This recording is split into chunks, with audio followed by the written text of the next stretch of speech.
bonjour à vous tous.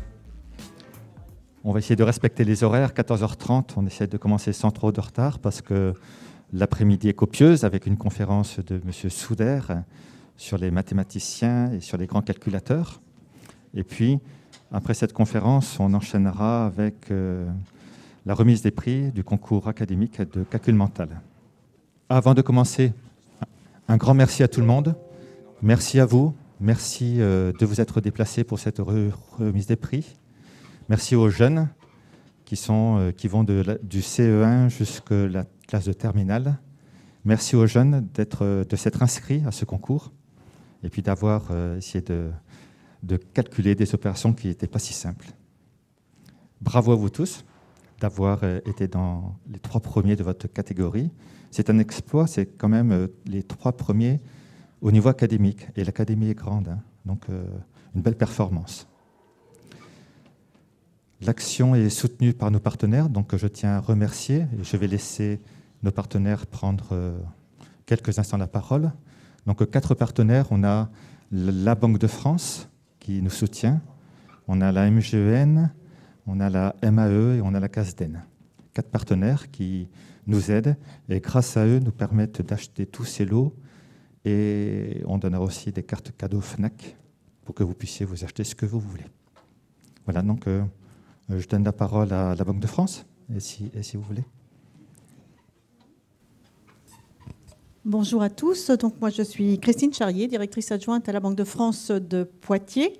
Donc, je suis ravie de retrouver une séquence en présentiel. En fait, ça fait plaisir. L'année dernière, on était à distance. C'était intéressant aussi, mais j'avoue que c'est quand même plus intéressant de vous voir et de voir tous ces jeunes qui participent à ces concours. Bravo à tous. Alors nous, la Banque de France, on s'inscrit dans ce programme. Pourquoi ? Parce que depuis 2016, nous sommes opérateur national de l'éducation financière des publics et nous intervenons dans les cours élémentaires jusque dans les facs. Alors après, il y a des adultes, bien sûr, les entrepreneurs, mais au niveau de l'éducation financière des jeunes publics, c'est vraiment de la classe élémentaire jusqu'à la faculté. Et donc, très prochainement, nous allons déployer ce qu'on appelle le passeport EducFi, le passeport financier auprès des collèges, 4e, parfois des 3e. Mais nous essayons aussi de déployer auprès des cours élémentaires quelques petits modules pour les apprendre à gérer. Là, on est sur du calcul, hein, le concours du calcul mental. Gérer son budget, c'est, comme les parents doivent le savoir, c'est les ressources, les charges. Et si je ne sais pas calculer, on sait aujourd'hui les difficultés où ça peut mener. Voilà, en tout cas, bravo à tous. Et puis, bonne performance, hein, en tout cas. Bravo. La MGN. Bon, merci. Bonsoir, mesdames et messieurs. La MGN est très heureuse de soutenir cette initiative académique qui favorise l'excellence de nos jeunes. Bonne journée. La représentante de la CASDEN. Bonjour à tous. Donc en fait, la CASDEN, c'est une banque coopérative de l'éducation nationale historiquement. Donc évidemment, la CASDEN, à ce titre, est forcément très heureuse de pouvoir permettre que ce type d'initiative ait lieu. Et au-delà de ça, moi, je suis quand même enseignante de mathématiques. Donc a fortiori, je suis très contente d'être ici aujourd'hui. Je vous souhaite à tous une belle journée. Merci. Et je ne sais pas s'il y a un représentant de la MAE. Personne n'est peut-être là. Très bien. Bon, écoutez, merci à la MAE aussi de soutenir cette action. Sans plus tarder, je donne la parole à Dominique Souder qui va vous faire une petite conférence sur les façons de calculer particulières et qui permet de trouver de beaux résultats. Bonjour tout le monde. Vous m'entendez bien ? Alors, je vais vous parler de calculs qui sont extraordinaires ou qui paraissent extraordinaires. Et je vais faire des catégories dans ce genre de calcul. Voilà. Alors, je suis un petit peu surpris de la présence de beaucoup de jeunes élèves ici. Et donc, je vais commencer, avant cette conférence avec des nombres très très compliqués, je vais commencer par un petit tour relativement simple en l'honneur de tous les jeunes élèves qui sont ici et qui ont déjà pratiqué du calcul mental, ce dont je les félicite. Voilà. Alors, je vais utiliser mes doigts, les doigts de ma main gauche. Quand un doigt est tendu, il vaut un certain nombre. Par exemple, mon auriculaire, quand il est tendu, il vaut 1. Ensuite, le doigt suivant, l'annulaire, vaut 2. Le majeur, ici, vaut 4. L'index, ici, vaut 8. Et le pouce, quand il est tendu, il vaut 16. Je récapitule. 1, 2, 4, 8 et 16. Quand plusieurs doigts sont tendus, on ajoute tous ces nombres. D'accord? Voilà. Alors, par exemple, si je tiens ma main comme ça, alors, il y a mon auriculaire à l'extrémité que vous voyez à droite et mon pouce à l'extrémité que vous voyez à gauche, qui sont tendus, les autres sont baissés. À votre avis, qu'est-ce que je symbolise comme nombre maintenant? Les enfants, oui? 17. Pourquoi 17? 1 à cause de l'auriculaire, 16 à cause du pouce. On ajoute le 1 et le 16, ça fait 17. D'accord. Bon. Alors maintenant, imaginez que je tende tous les doigts de cette main-ci. Quel est le nombre que je symbolise ainsi?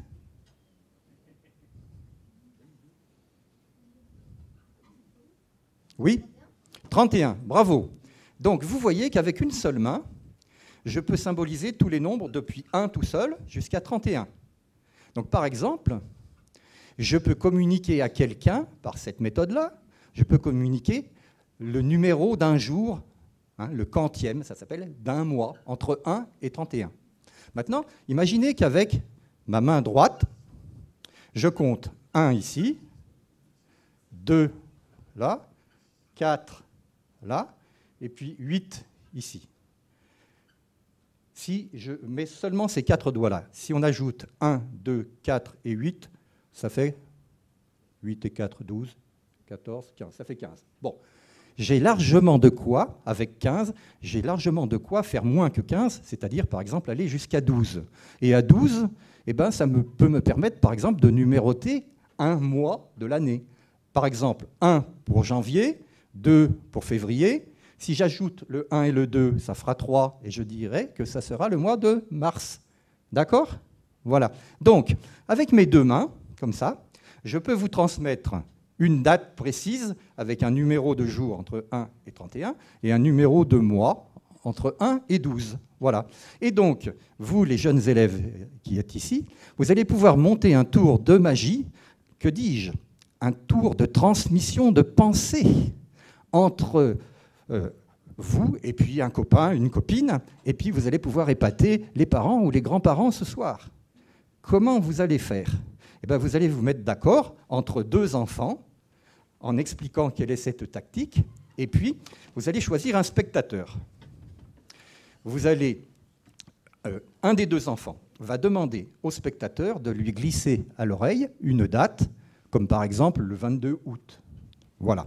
Et cet enfant-là va dire, en se prenant la tête entre les mains, il va dire « je vais transmettre cette date, sans parler du tout, par la pensée, à mon ami qui est là-bas tout au bout de la salle et qui n'a pas entendu quel est le jour de l'année que vous venez de choisir. » Et alors à ce moment-là, on se met dans une position comme le penseur de Rodin qui s'appuie sur ses doigts. Alors par exemple, si vous voulez transmettre le jour 31, vous allez mettre la main gauche comme ça avec tous vos doigts levés.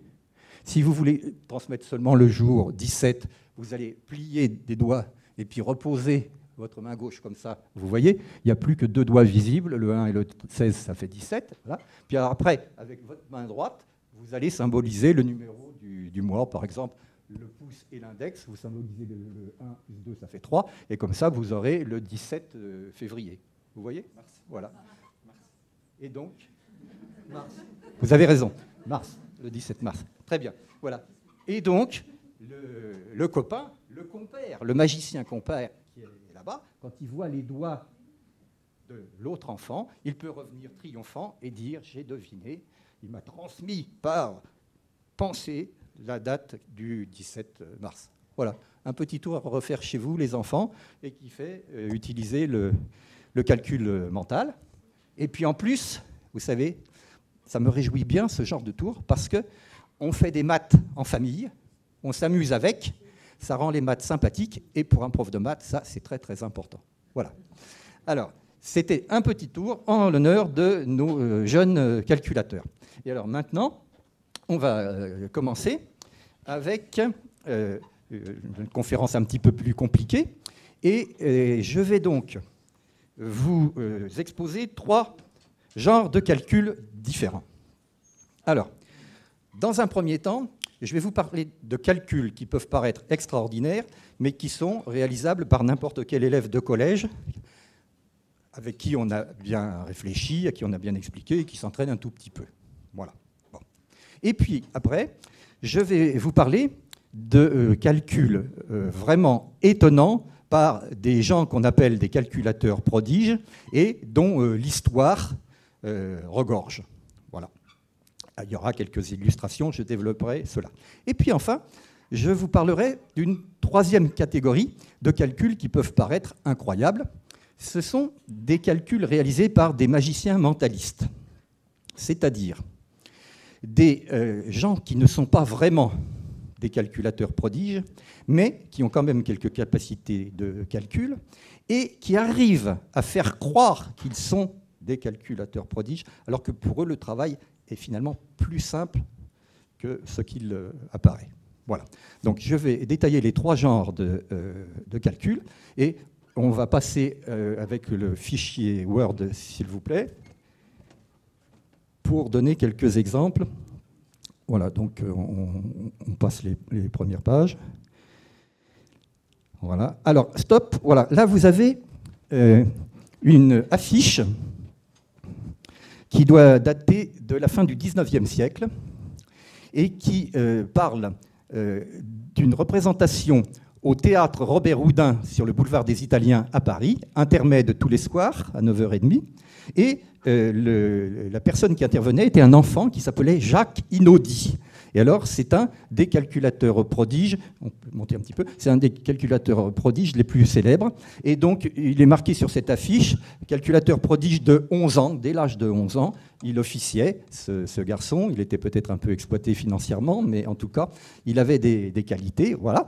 Et donc, il y a écrit plus fort que barème. Barème, vous avez entendu parler des barèmes de quelque chose, mais barème, c'est aussi un calculateur français, on en reparlera tout à l'heure. Voilà. Donc, il y a des époques où on montrait des phénomènes, des gens qui étaient capables de faire des calculs incroyables. Et à l'époque, les gens se déplaçaient, les gens payaient pour voir cela. Il n'y avait pas de calculatrice, il n'y avait pas d'ordinateur.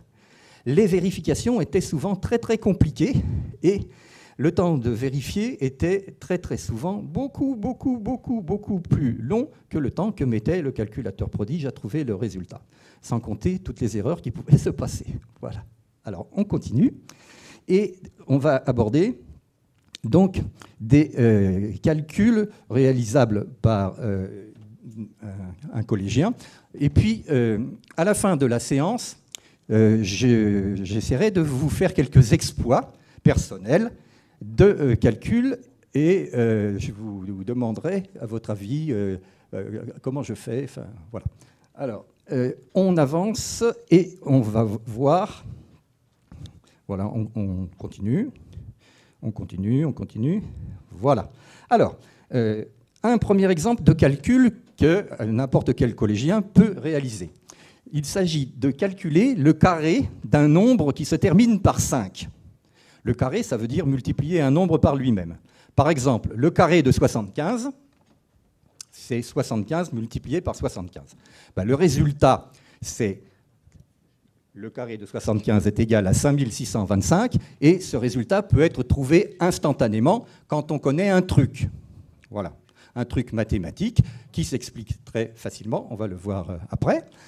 Voilà. Alors, en fait, pour les enfants de collège qui commencent à utiliser les lettres, le calcul littéral, on peut leur donner une explication du truc pour calculer rapidement le carré d'un nombre qui finit par 5. Pour les autres qui n'ont pas encore utilisé cela, c'est un petit peu trop difficile pour eux, mais par contre, ils sont capables d'utiliser le truc et de réussir le calcul du carré. Alors, pour l'explication, je ne vais pas donner énormément d'explications ici aujourd'hui, on n'a pas le temps, mais quand même, là, elles y sont pour ceux qui voudraient les lire rapidement, en particulier les lycéens ou les adultes. Hein. Un nombre qui finit par 5, eh bien, c'est le résultat de l'addition avec 5 d'une multiplication par 10, soit d'un chiffre des dizaines, soit d'un nombre de dizaines. Voilà.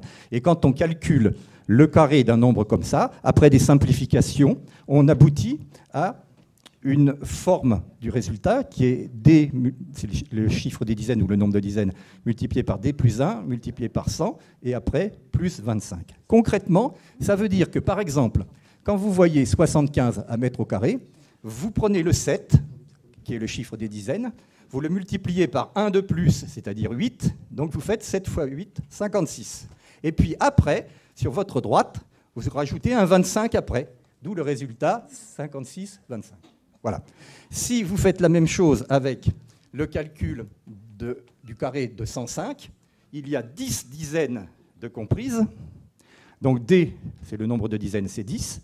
D plus 1, c'est 11. Vous faites 10 fois 11, ça fait 110. Et puis après, à droite, vous rajoutez l'écriture 25. Donc ça donne le résultat. 105 au carré égale 11 025. Vous voyez, ce n'est pas très difficile. Hein, voilà. Ça, eh bien, ça permet de briller un petit peu. Et pourtant, ce n'est pas si dur que ça. Hein, voilà, voilà. Et donc, pour un collégien, ça marche très bien. On continue. Alors, on continue.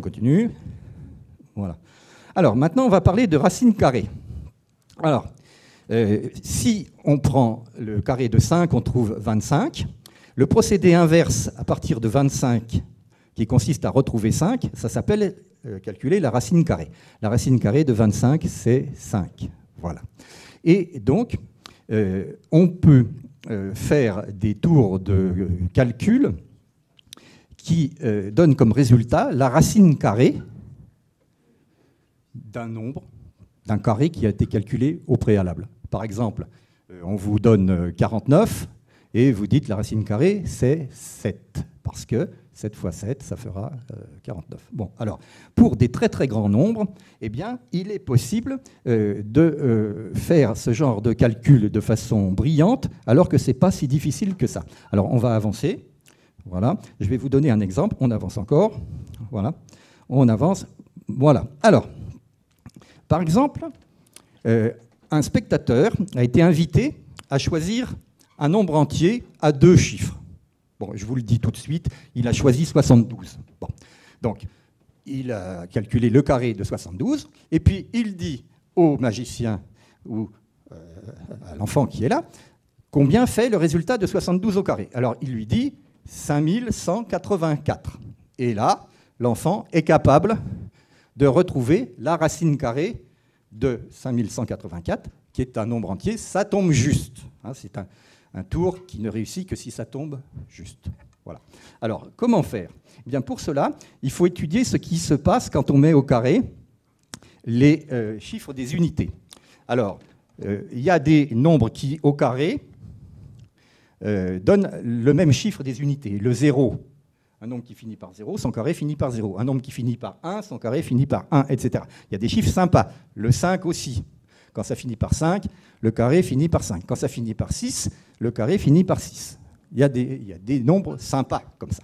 Mais il y en a d'autres où c'est moins sympa. Parce que, par exemple, le 2, quand on met au carré, ça finira par 4. Mais le 8 aussi, vous vous rappelez, 8 fois 8, 64. Le 8 au carré, ça finira par un 4. Donc là, il y aura un doute. Si vous avez un nombre qui finit par 4, on ne saura pas si ça provient du 2 ou si ça provient du 8. Vous voyez ? Bon. De même, le 3 au carré donne un 9, ou le 7 au carré donne un 9, parce que le carré de 7, c'est 49, ça finit par 9. Donc, si vous avez un carré qui finit par 9, vous ne savez pas si ça provient d'un chiffre 3 ou d'un chiffre 7. Il y a un doute, vous voyez ? Voilà. De même, qu'est-ce qu'on a ? Le 4 peut donner un 6 en mettant au carré, mais le 6 aussi. Donc, si un carré finit par 6, on peut se demander si ça provient d'un chiffre des unités qui finissait par 4 ou par 6. Voilà. Donc, ce n'est pas très facile. Voilà. Alors, il y a une ruse maintenant, c'est entre les deux choix qu'on va avoir dans les cas délicats. La ruse, c'est de se placer par rapport à ce qui arriverait si le nombre finissait par 5. Voilà. Alors, on revient à on revient un peu en arrière, à notre 5100, il me semble que c'était 5184. Voilà. Alors, vous voyez, ça finit par un 4. Donc, vous vous dites, la racine carrée, soit elle finit par un 2, soit elle finit par un 8. Voilà, vous avez le choix entre les deux. Et alors, vous regardez maintenant le nombre de centaines, qui est 51. Pourquoi est-ce qu'on regarde le nombre de centaines? C'est parce que quand on prend une dizaine, 10, et qu'on met au carré, ça fait 100, ça fait une centaine. Quand on prend comme chiffre des dizaines le 2, au carré ça fera 4, on trouvera 4 centaines en mettant au carré. Voilà. Et donc là, on va s'interroger, ce nombre 51, en fait, c'est une histoire de centaines. À cet endroit, on est aux centaines. 51 centaines, c'est compris entre quel carré de centaines et quel autre? Eh bien, 51, c'est entre 49 et 64. Vous voyez?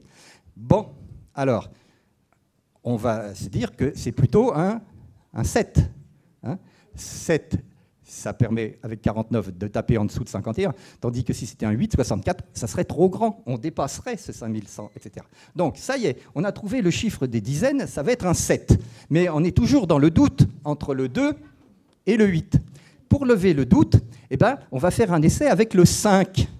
Parce que le 5, vous vous rappelez tout à l'heure, on a appris à calculer facilement le carré d'un nombre qui finit par 5. Donc, on connaît le 7 en dizaines, on imagine le 5 en unité. Le carré de 75, on fait 7 fois 8, 56, 5125. 5625, d'accord. 5625, est-ce que c'est au-dessus ou en dessous du nombre qu'on donne? C'est plus grand. Donc, le carré de 75 va être plus grand que le carré du nombre qu'on cherche. Voilà. Et donc, on choisit le 2 plutôt que le 8. Le 8 aurait donné, avec un 78 au carré, il aurait donné un résultat de carré supérieur à celui du carré de 75. Voilà comment on peut faire le choix. Vous voyez? Voilà. Donc, avec un peu d'entraînement, un élève de collège en 3e doit arriver à faire ça, il me semble. Voilà. Alors, on ne va pas traiter les racines cubiques parce que notre temps les est un petit peu compté. On va aller un petit peu plus vite. On va passer. Et je vais vous présenter maintenant quelques calculateurs célèbres. Donc, je vous ai déjà parlé de M. François Barème. Alors, à l'époque, ça s'écrivait 2 R, E, accent grave. Voilà. Né en 1638-1703. Et il a conçu des tables mathématiques pratiques pour éviter les calculs fastidieux dans le domaine de l'argent. Voilà. Et c'est un fondateur de la comptabilité, d'où vient le nom commun de Barème, qui s'écrit avec un seul R maintenant. Voilà son portrait. On passe. Et je vais vous présenter d'autres calculateurs célèbres. Alors, Jacques Inaudi, dont je vous ai montré l'affiche quand il faisait des exploits dès l'âge de 11 ans dans un cabaret parisien. Et alors, figurez-vous que c'était un berger. Voilà. Il n'avait pas une éducation mathématique extrêmement poussée, mais il a fait des tas de choses. Alors, on peut expliquer un peu ce qu'il faisait dans ses séances. Voilà. Il utilisait des demandes du public pour faire des opérations, des additions, des soustractions de nombres de plus de 20 chiffres. Voilà. Et élévation au carré d'un nombre de plus de 4 chiffres, quelques extractions de racines, carré au cubique, enfin voilà, à condition qu'elle donne un nombre entier. Voilà. Donc ça, c'était Inaudi. Alors ensuite, on a un monsieur qui s'appelle Hans Eberstark, né en 1929 en Autriche. Alors lui, son truc, c'était une mémoire exceptionnelle. Il pouvait réciter de mémoire les 11 944 premières décimales du nombre pi. Je ne sais pas si vous vous rendez compte. Apprendre 11 944 chiffres à la suite et en les énumérant, ne pas se tromper. Vous voyez un peu le genre de mémoire que c'est. Voilà. On est dans des choses incroyables et je n'ai pas d'explication et on n'a pas d'explication. Chaque calculateur prodige correspond à des des tactiques, des façons d'être, des cerveaux particuliers. Et on n'a en général pas d'explication, sauf pour ceux qui sont un peu des matheux professionnels et qui utilisent un certain nombre de ruses mathématiques connues. Mais il y a beaucoup de calculateurs prodiges qui n'ont pas d'éducation mathématique poussée. Et en voilà un. Voilà. Et, par contre, il avait une mémoire exceptionnelle. Alors ensuite, on parle de Wim Klein, né en 1912. C'était un Hollandais. Il avait appris par cœur toutes les multiplications de deux nombres de deux chiffres, ce qui lui soulageait sa mémoire et lui permettait de gagner du temps dans certains calculs. Voilà. Alors, il a travaillé comme scientifique, comme ordinateur humain. Évidemment, c'était une époque, là, le début du XXe siècle, 1912, il est né, voilà, où il n'y avait pas d'ordinateur, etc. Donc, il a été utilisé pour ses capacités et on l'appelait l'ordinateur humain. Voilà. Il avait appris aussi, pour les plus grands, par cœur, la table des logarithmes à 5 décimales, des entiers de 1 à 150. Voilà. Il décomposait en facteurs premiers avec voilà, un talent exceptionnel. Voilà. On continue. Après, on passe à M. Jedediah Buxton, un ouvrier agricole anglais qui n'avait pas fait d'études mathématiques poussées, né en 1702. Vous voyez, ça remonte à loin. Et bien alors, ce monsieur, ça défie complètement l'entendement, n'est-ce pas ? En 2 mois et demi, il a fait de tête le calcul du carré du nombre abominable que vous voyez ici. Vous voyez ce nombre-là ? Voilà. Ce nombre-là, il l'a multiplié par lui-même. Il a fait ça de tête en 2 mois et demi. Voilà. Alors, il avait une mémoire non seulement exceptionnelle, mais cette mémoire résistait à l'usure du temps. C'est-à-dire qu'il pouvait reprendre, au bout de 15 jours, un résultat partiel qu'il avait calculé. Il ne le recalculait pas, c'était inscrit quelque part, il le ressortait comme on sort le mouchoir de sa poche. Voilà. Donc, c'est des choses ahurissantes. Voilà. Un autre calculateur prodige, Henri Mondeux. Voilà. Alors, c'était un berger. Voilà. Il a été testé par des mathématiciens célèbres comme Cauchy vers 1840. Voilà. Alors, il est indiqué qu'il découvrit les chiffres par la manipulation de cailloux et de brindilles. Voilà. Alors, sans le savoir, il utilisait des applications d'identité remarquables. Bon, les collégiens apprennent le carré de A plus B, et le carré de A moins B, etc. C'est ça, les identités remarquables. Voilà. Alors, ensuite, un autre mathématicien calculateur prodige célèbre est néo-zélandais. Il s'appelle Alexander Craig Alsken. Il est né en 1895 et mort en 1967. Voilà. Et alors, lui, il utilisait beaucoup d'identités remarquables, mais de façon astucieuse. C'est-à-dire que, par exemple, pour calculer le carré de 478, voilà, il faisait une petite astuce pour passer par le nombre 500. De 478 à 500, il y a 22 de décalage. Eh bien, il calculait le carré de 478 moins le carré de 22 plus le carré de 22, ces deux choses se compensant, c'est bien le carré de 428, mais avec des factorisations dues à l'identité A2 moins B2 ici, il aboutit à un calcul dans lequel figure le nombre 500, ce qui lui permet de faire des calculs assez faciles finalement, parce que multiplié par 500, on multiplie par 1000 et après on divise par 2, ça se fait vite. Vous voyez, voilà. Et donc, il calculait comme ça, par exemple, le carré d'un nombre de 3 chiffres. Pour lui, c'était de la rigolade. Voilà. Bon. Ensuite, plus récemment, et encore vivant, je vous signale M. Alexis Lemaire, qui est titulaire d'un doctorat en informatique. Et alors lui, il s'est spécialisé dans le calcul de tête de la racine 13e entière d'un nombre de 200 chiffres. Voilà. Alors, j'ai assisté à Paris, dans la salle de la mairie du 6e arrondissement, une tentative de record du monde par M. Alexis Lemaire, parce qu'en plus, on chronomètre et il gagne s'il met moins de temps que celui qui a déjà réussi cet exploit. Bon, le jour où j'y suis allé, et ça a raté, et ça rate très très souvent, parce que c'est très compliqué. Donc, qu'est-ce que c'est la racine 13e ? Vous imaginez un nombre, vous multipliez par lui-même 13 fois de fil, et puis vous obtenez un résultat abominablement long. Et le monsieur, Alexis Lemaire, quand on lui donne ça, de tête, il calcule quel était le nombre du début, qui s'appelle la racine 13e. Voilà. Voilà, donc ça, c'était une présentation de quelques calculateurs prodiges. Voilà. Alors maintenant, je vais vous montrer des... on pourrait appeler ça des tours de magie. Voilà. Hein, bon. Simplement, un magicien mentaliste va se produire sur scène en peut-être se vantant d'être un calculateur extraordinaire, du style de tous ceux dont je vous ai parlé auparavant, hein, capable de faire des choses incroyables. Alors, voilà un premier exemple. Il faut monter encore un tout petit peu. Voilà, stop, merci. Ici, vous avez une pyramide et on va écrire des nombres dans les cases jaunes de cette pyramide. On commence par écrire des nombres dans les 8 cases qui sont en bas. Il y a 8 cases. Voilà. Alors, pour faire ce tour de façon simple avec des enfants, on se limite d'abord à utiliser des nombres jusqu'à 7 au maximum. Voilà, des nombres entiers jusqu'à 7 au maximum. Donc, par exemple, le tour se passe de la façon suivante.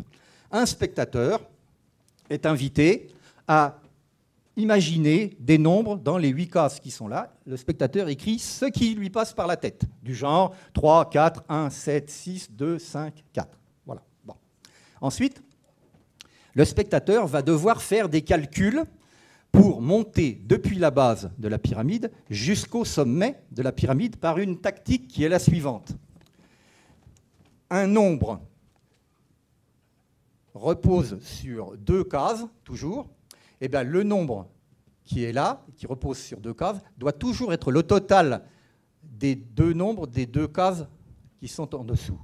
Sauf que, pour ne pas aboutir à des nombres trop gigantesques tout en haut, parce que ça s'ajoute, on décide de simplifier un peu le boulot, et à chaque fois qu'on atteint 7, on enlève 7 pour redescendre et ne jamais dépasser 7. Vous voyez ? Donc, je donne un exemple.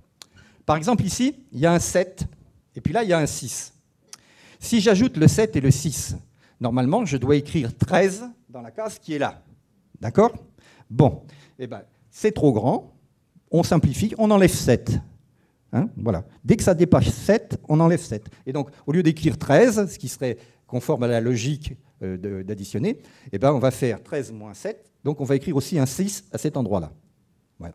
Par exemple, ici, il y a un 6, là, il y a un 2. Si on ajoute le 6 et le 2, ça fait 8. Et bien, au lieu d'écrire 8, on va enlever 7, puisque ça dépasse 7, et on va écrire 8 moins 7, c'est-à-dire on va écrire 1. Voilà. Et on continue comme ça, et d'étage en étage, on monte, jusqu'au sommet qui est là. Voilà. Et figurez-vous que pendant que le pauvre spectateur est en train de se coltiner tous ces petits calculs intermédiaires pour gravir sa pyramide jusqu'au sommet, le magicien, lui, en 2 secondes, il a donné tout de suite quel était le nombre qui sera tout en haut.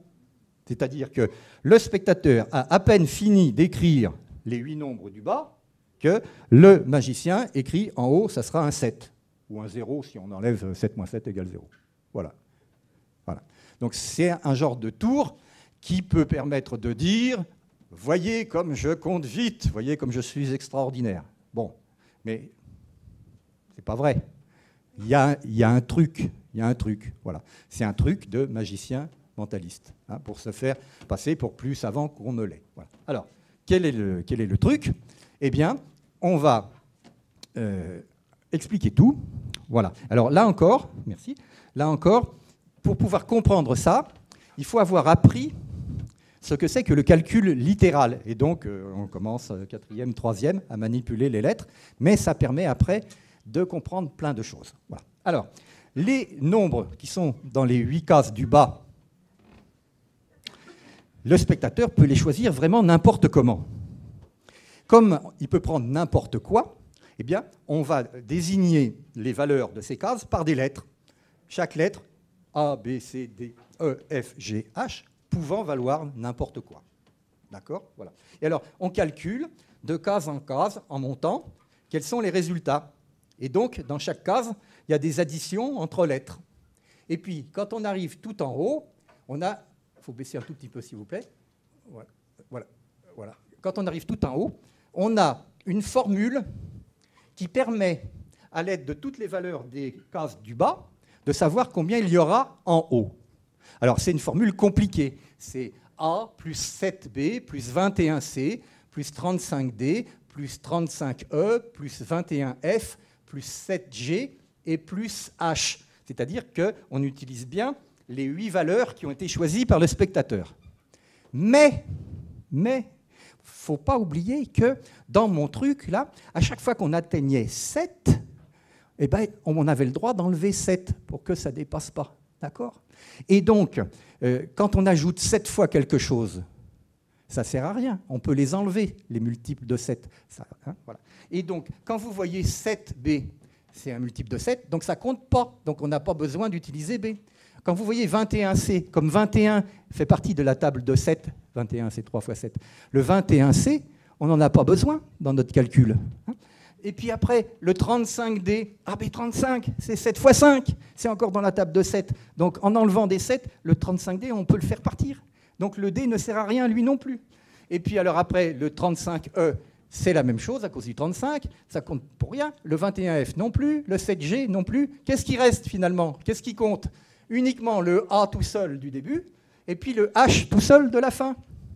Donc, que fait le magicien astucieux? Il regarde uniquement sur la pyramide le nombre A, c'est-à-dire celui qui est à l'extrême gauche, le nombre B qui est à l'extrême droite, il les ajoute A plus H. Ça fait 7. Et donc, il peut écrire tout de suite que le résultat tout en haut, c'est 7. Qu'est-ce qu'il est fort! Oh là là, hein, c'est tout simple finalement. Mais voilà, on a réussi, grâce aux mathématiques, à émerveiller un petit peu les gens, et puis on les truande un petit peu, hein, en se faisant passer pour plus fort qu'on est. Hein, vous voyez, voilà. Donc ça, c'est un tour de magicien mentaliste. Voilà. Alors, on va continuer. Je vais vous donner un autre exemple. Ensuite, voilà. Alors, ça, je ne sais pas si vous savez ce que c'est. J'en ai un ici, à cet endroit. C'est un jeu d'Awalé. C'est un jeu africain. Quand on l'ouvre, on obtient... C'est une boîte qui s'ouvre. Donc, il y a 6 trous en bas et 6 trous en haut. Et on joue avec des graines. Voilà. Et donc, on peut faire un jeu, un tour de magie, où on se fait passer pour un calculateur prodige capable de décomposer un nombre de 6 chiffres en produits de facteurs premiers. Alors, pour ceux qui sont en fin du collège, hein, ils connaissent les nombres premiers, le 2, le 3, le 5, le 7, etc. C'est des nombres qui se divisent que par eux-mêmes et par 1. Hein, voilà. Donc, il s'agit de remplacer un nombre par une multiplication uniquement de nombres premiers dans cette histoire-là. Alors, le tour se passe de la façon suivante. Le magicien propose à un spectateur de prendre dans la case qui est là et de répartir les graines qui sont dans cette case dans 2 cases en dessous. La première à gauche, là, et la 4e. Puis, le spectateur peut, à sa fantaisie, prendre une part des graines qui sont là et les mettre dans la 2e, et le reste, il le met dans la 5e case à partir de la gauche. Puis, même chose, à partir de cette 3e case là-haut, le spectateur doit répartir les graines qui sont là dans cette case et dans la 6e et dernière vers la droite ici. Voilà. Et donc, on va obtenir, comme ça, une certaine répartition. Cette répartition constitue un nombre de 6 chiffres. On compte les graines. Par exemple, ici, là, il y a 6 graines, là, il y en a 8, là, il y en a 3, là, il y en a 3, là, il y en a 1, et là, il y en a 6. Et donc, on a un nombre, 683 316. Vous voyez ? Bon. Eh bien, le magicien, dès que le spectateur a réparti ses graines dans les trous, dit « Ah, ce nombre de 6 chiffres, je vois, il est divisible par 37. » Bon, alors le spectateur prend une calculatrice, il fait sa division, et il vérifie qu'en effet, ça tombe juste, ça se divise par 37. Et puis le magicien dit « Ah, je vois que ça se divise déjà au moins 3 fois par 3. » Donc on peut diviser par 27, et on s'aperçoit que ça va marcher, ça va tomber juste. Et puis après, avec un peu plus de réflexion, le magicien va continuer, il va dire après, ah bah ça se divise par 2 fois. Bon, Et puis allez, alors c'est un peu plus difficile, là j'y arrive, ça va se diviser aussi par 19. Ouais. Et puis j'avais oublié des 3, il y en a encore 2 de plus. Et finalement, on obtient cette factorisation-là. Voilà. Donc, le nombre compliqué qui est là est égal au produit de tous ces nombres premiers qui sont là. Hein, voilà. Alors, je vais vous expliquer comment fait le magicien. Et après, on refera un exemple pour que vous vérifiez que vous avez bien compris. Donc, on avance. Voilà. Alors, il y a un truc que, bien entendu, le magicien ne veut pas dire. C'est que dans chacune des cases du jeu d'Awalé, des 3 cases, il a mis à chaque fois 9 graines. Exactement 9 dans chacune des 3.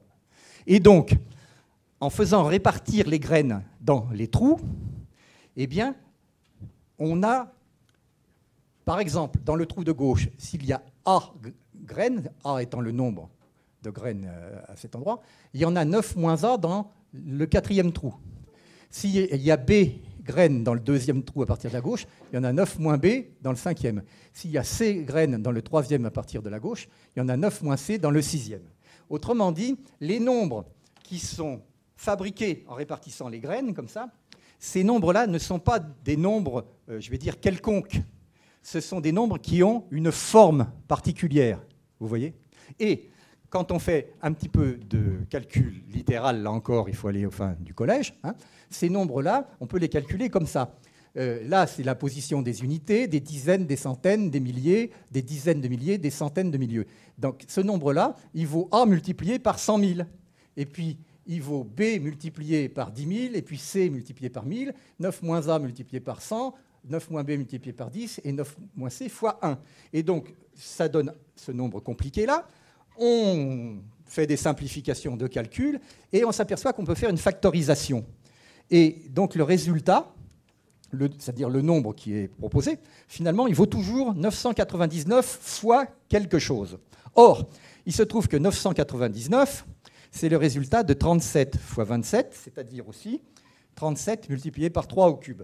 Donc, dans tous les cas, quelle que soit la façon dont le spectateur se met à répartir les graines, le magicien peut tranquillement réciter ce qu'il a appris par cœur. Le nombre, je vois que le nombre est divisible par 37. Oh, puis il est divisible par 3 fois. Bon, voilà. Il gagne à tous les coups, c'est toujours vrai. Okay ?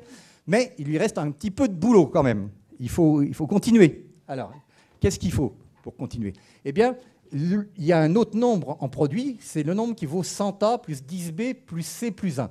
C'est-à-dire que, en fait, si vous regardez le nombre du début, non, on remonte un peu, stop, voilà, ici, voilà. Le nombre du début, il commence par ABC. Eh bien, vous prenez la moitié gauche du nombre fabriqué, simplement le C, vous le transformez en C plus 1. Et ça, ce nombre-là, qui s'écrit ABC, en fait, il vaut 100A plus 10B plus C. Mais si vous mettez 1 de plus ici, vous obtenez maintenant le nombre 100A plus 10B plus C plus 1. Donc, concrètement, le magicien, pour finir son boulot, doit imaginer le nombre qui s'écrit A, B, C en ajoutant 1 à ce fameux nombre C, et doit essayer de décomposer de tête ce nombre-là, A, B, C plus 1. Alors, on va faire un exemple. On va faire cet exemple-là qui est assez simple. Vous voyez ? Voilà une répartition de graines. 4, 2, 1, 5, 7, 8, 1. Vous remarquez bien, 4 et 5, 9, 2 et 7, 9, 1 et 8, 9. Bon, voilà. C'est divisible par 37 et par 3 au carré, et par 3 au cube. Hein, voilà. Ça marche à tous les coups. Et puis alors, par quoi ? Eh bien, vous regardez le 421 qui est là. Vous imaginez 1 de plus. Ça fait 422. Bon, ben vous pouvez dire 422, c'est un nombre pair, ça finit par 2. Donc c'est divisible par 2. Voilà. Voilà un facteur de plus. Et alors 422 divisé par 2, combien ça fait ? Ça fait 211. Hop, 211. Il ne faut pas longtemps pour s'apercevoir que c'est un nombre premier. Et donc ça y est, c'est fini. Voilà. Donc qu'est-ce qu'il est fort, le magicien ? Bof. Voilà. Il a bien réfléchi, il est un peu astucieux, quoi. Voilà. Donc ça, c'est des tours qui peuvent permettre aux collégiens de défier les copains et de se faire passer pour des cracks, hein, et qui ne sont pas trop difficiles à travailler. D'accord ? Donc, mais vous voyez quelle est la différence entre ce genre de tour et puis un tour d'un vrai calculateur prodige avec, par exemple, une mémoire exceptionnelle. Enfin, voilà, on n'est pas dans le même genre. Ah, voilà. Donc, des calculs qui paraissent extraordinaires et exceptionnels, bah, quelquefois, ils ne sont pas si durs que ça. Hein, voilà. Donc, je vais juste faire un petit commentaire, un dernier, avant de passer à des petits exploits que je vais essayer de faire devant vous. Voilà. Il est question d'une racine cinquième. Ça aussi, c'est un tour qui, alors là, est très, très facile à faire, hein, pour un collégien. Voilà. Vous imaginez un nombre, vous le multipliez par lui-même 5 fois. Hein. Vous mettez un nombre à la puissance 5. Vous trouvez un résultat. Voilà. À partir d'un nombre entier, vous trouvez un nombre entier qui est très grand. Eh bien, un collégien peut retrouver quel est le nombre entier d'origine. Hein, ça s'appelle calculer la racine cinquième. Voilà. Alors, pourquoi ? Parce que si on... Voilà, par exemple, si on cherche le 67 à la puissance 5, on va trouver ce nombre-là. Voilà. Bon. Alors, le spectateur donne ce résultat et l'élève de troisième dit tout de suite « Ah, ben, la racine cinquième, c'est 67 ». Voilà. Alors, comment faire ? Réponse. On va regarder d'abord ce qui se passe sur les unités quand on met à la puissance 5. Voilà. Et alors là, c'est un vrai miracle. Le 1 à la puissance 5 donne un 1, le 2 donne 32, donc il donne un 2 aussi. C'est-à-dire que le résultat de la puissance 5e finit comme le nombre. Le 3 donne 243, ça finit par un 3, donc comme le 3 d'origine. Le 4 donne 1024, qui finit comme le 4 d'origine. Le 5 donne 3125, qui finit comme le 5. Le 6 donne un nombre qui finit par 6. Le 7 donne un nombre qui finit par 7. Le 8 donne un nombre qui finit par 8. Le 9, un nombre qui finit par 9. Le 10, évidemment, ça finit par un 0. Donc, pour le chiffre des unités, c'est dans la poche. On vous donne le résultat de la puissance 5. Ça finit par un certain chiffre des unités. Et ben, c'était le même chiffre des unités pour la racine cinquième. Qu'est-ce qu'il reste à chercher ? Là, on est en train d'expliquer pour un nombre à 2 chiffres. Il vous reste à chercher quel est le chiffre des dizaines. Vous voyez ? Voilà. Alors, pour chercher le chiffre des dizaines, ce n'est pas compliqué.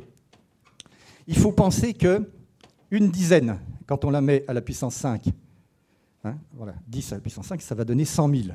Bon.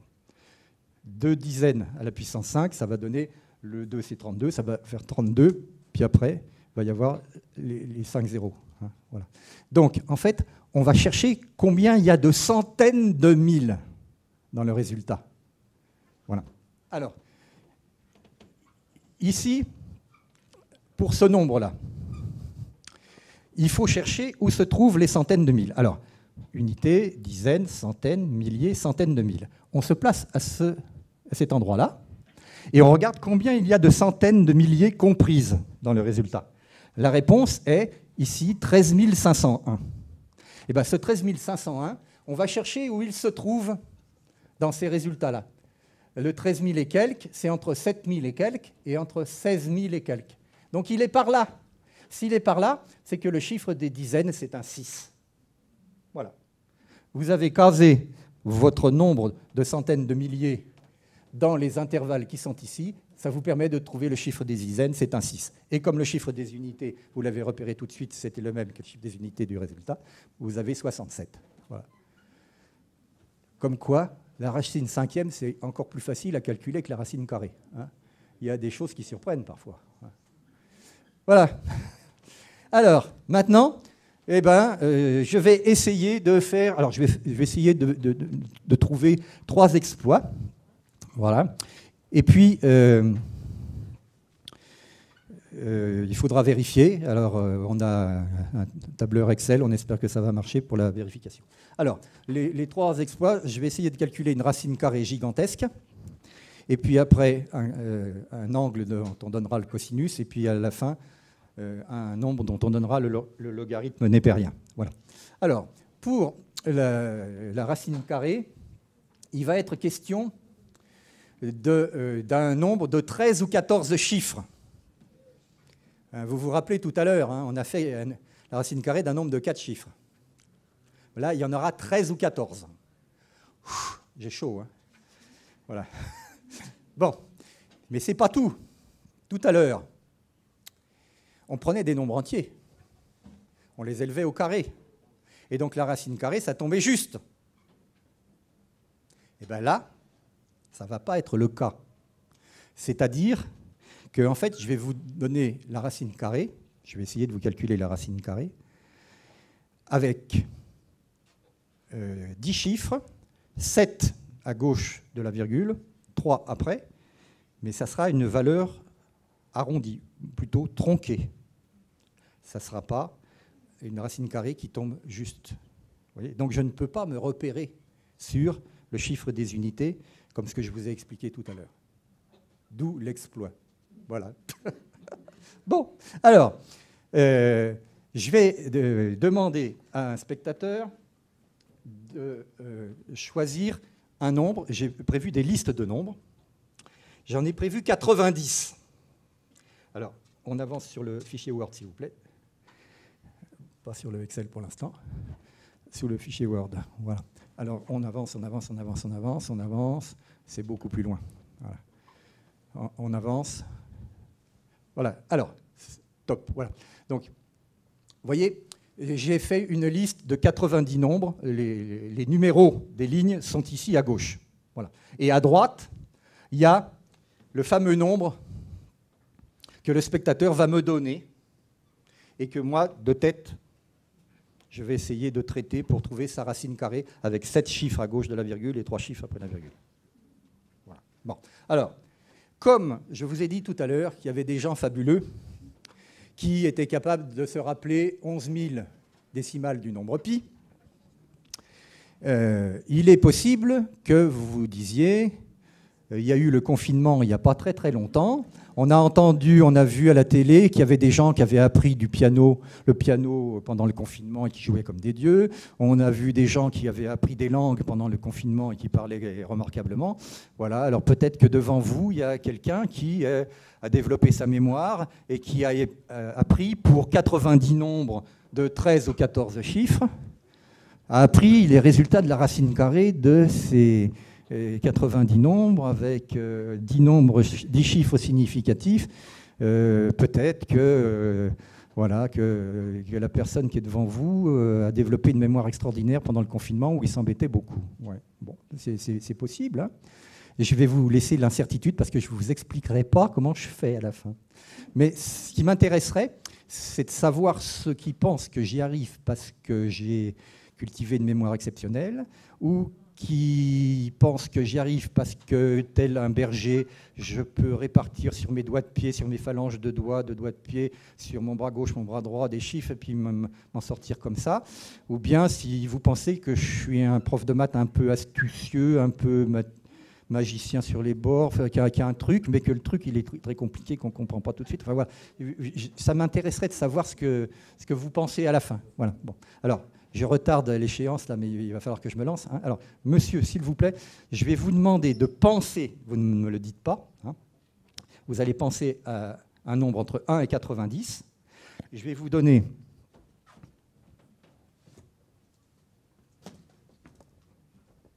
une ardoise avec un stylo, et puis vous allez écrire ce nombre. Alors, je ne vous regarde pas, vous tournez le truc pour que je ne le vois pas, mais il faut que je continue à parler quand même. Hein, voilà. Donc, vous écrivez un nombre de 1 à 90, puis vous allez le montrer à M. Durand qui est aux manettes de l'ordinateur. M. Durand va chercher, par exemple, si vous écrivez 67, M. Durand va chercher dans la liste sur l'écran la ligne où il y a le numéro 67, et donc, à ce moment-là, monsieur le spectateur, je vous demanderai de me dire de la gauche vers la droite, par paquet, les chiffres qui sont là. Vous voyez ? En commençant par la gauche, par les 2 chiffres de gauche, puis après les 3 suivants, les 3 et les 3. Et moi, je ne vais pas regarder, je vais me tourner par ici. Parce qu'elle avait écrit 67. Pardon ? Elle avait écrit 67. Oh. Je fais de la transmission de pensée, hein, c'est terrible l'influence que je commence à avoir sur le public. Voilà. Voilà. Donc, je vous assure que je ne souhaite pas tricher, c'est pas ça qui m'intéresse. Hein. Voilà. Je vais me mettre comme ça, de façon à tourner le dos.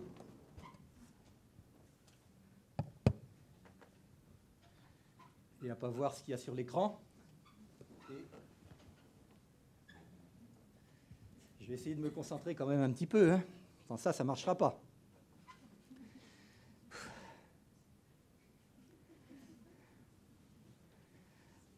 Alors, monsieur, est-ce que vous pourriez me dicter vos nombres? En partant de la gauche, 2 d'abord, puis 3, 3, 3. Allez-y. 52. Allez-y, allez-y. 47. Non, par 3 maintenant. 47. Voilà, alors s'il y a un 0, il faut me le dire. Hein. Il faut me dire les 3 chiffres. Voilà. Donc, oui, alors on reprend s'il vous plaît. 52. Oui. 047. Oui. 807. Oui. 397. Oui. 871. Oui. C'est fini? Oui. Très bien.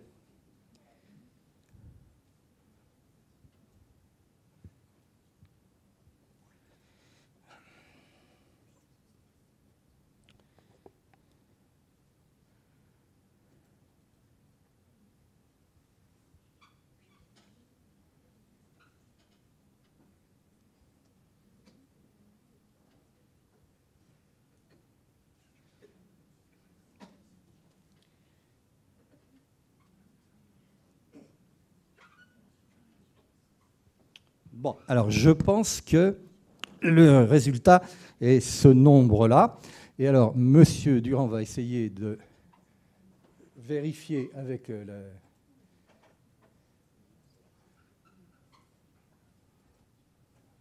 Alors, est-ce que, en faisant entrer, ça ne... Ouais.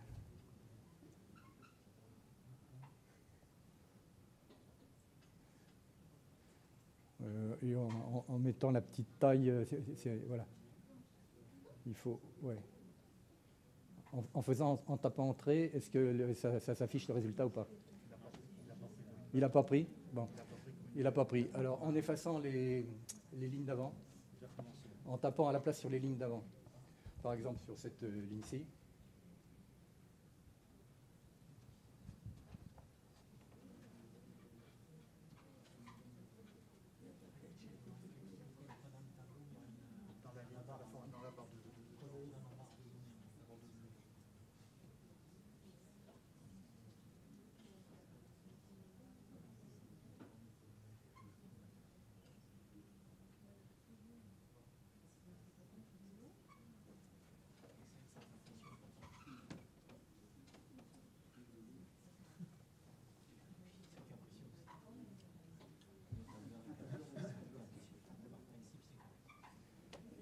En essayant de le mettre dans une des lignes où il y avait quelque chose.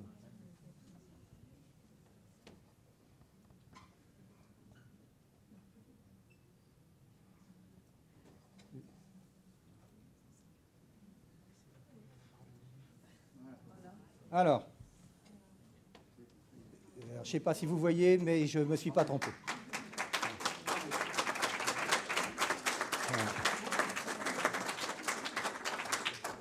Bon. Bon.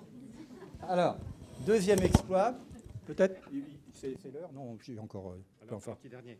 Oui, alors, un cosinus. Un cosinus. Voilà. Un cosinus.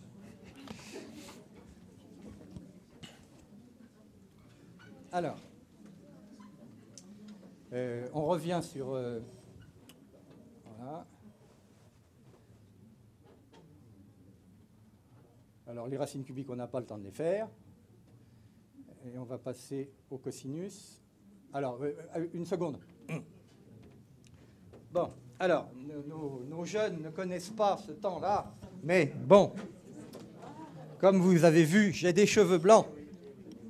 Et de mon temps, au collège, il y a 60 ans, quand j'étais au collège, nous achetions des tables trigonométriques avec des résultats de sinus, des résultats de cosinus, des résultats de tangente, et on avait le droit d'avoir ces tables-là pour l'épreuve de mathématiques, hein, qu'on passait au niveau de fin de troisième, le brevet des collèges, le BEPC, enfin voilà, ça s'appelait comme ça.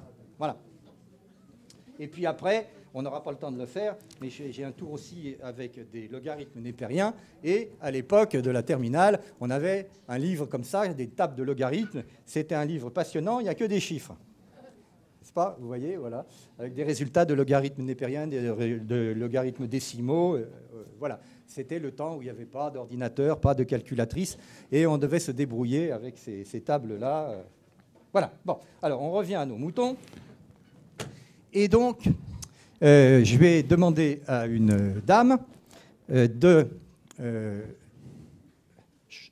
penser à son mois de naissance.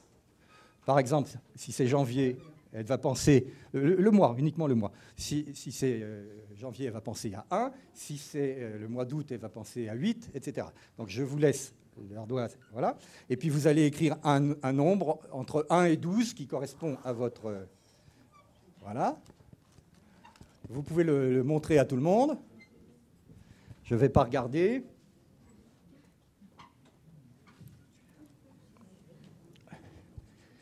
Ça y est? Voilà. Alors, normalement, au tableau, là, vous avez 12 lignes avec les résultats de 12 cosinus. Donc, si vous avez choisi le mois d'août avec le numéro 8, vous regardez à la ligne marquée ligne numéro 8 et vous lisez le résultat du cosinus qui apparaît. Alors, c'est un nombre du genre 0, quelque chose. Hein, par exemple, ça pourrait être, là sur la fiche, j'ai un nombre qui a 5 chiffres après la virgule. Hein, voilà. Et donc, c'est le résultat d'un cosinus. Je vais vous demander de me le dicter et après, moi, je vais retrouver de tête quel est l'angle arrondi en degrés dont c'est le cosinus, ce que vous venez de me dire. Voilà. Donc, si vous voulez bien me dire quelle est la valeur de cosinus qui apparaît sur la ligne de votre numéro, je vous écoute. Alors, 0, vous voulez les chiffres un par un Oui. 0,965, 2, 6. D'accord. Alors, je pense que c'est le cosinus d'un angle de 15 degrés. Voilà. 15 degrés. Alors, on va vérifier.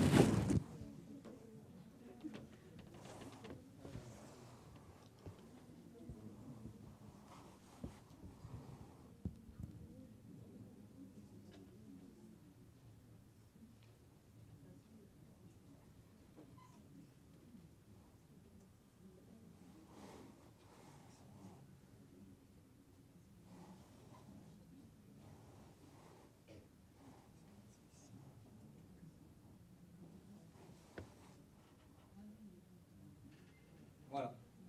Donc on trouve que c'est un angle de 15,15 degrés. J'ai donné seulement l'arrondi à l'entier. C'est un angle de 15 degrés. Et donc, je suis content de ne pas m'être planté. Et j'espère que ça encouragera tous ces petits jeunes à